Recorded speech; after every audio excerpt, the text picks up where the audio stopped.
Welcome to today's video, where we'll be diving into a particularly tricky problem involving C++ programming.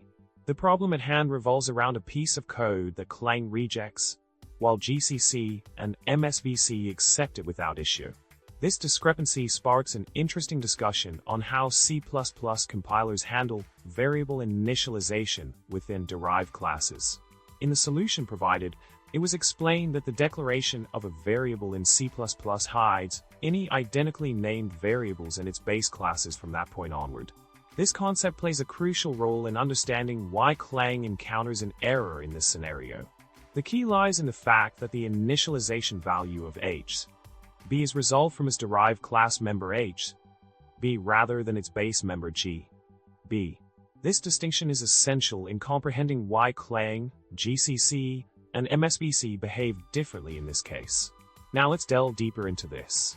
The initialization of h, b proves to be a nuanced issue, especially when marked as constexpr.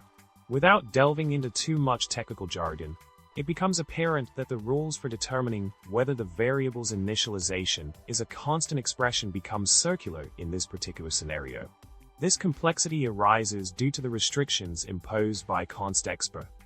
Additionally, proposed resolutions such as CWG 2186 shed light on the challenges faced in ensuring a clear and unambiguous interpretation of the variable's initialization.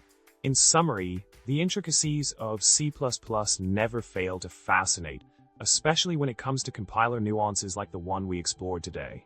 Understanding how variable initialization works within derived classes is crucial for writing robust and portable C++ code. We hope you found this exploration insightful and helpful. Remember to subscribe, like the video, and drop a witty comment below. Happy coding!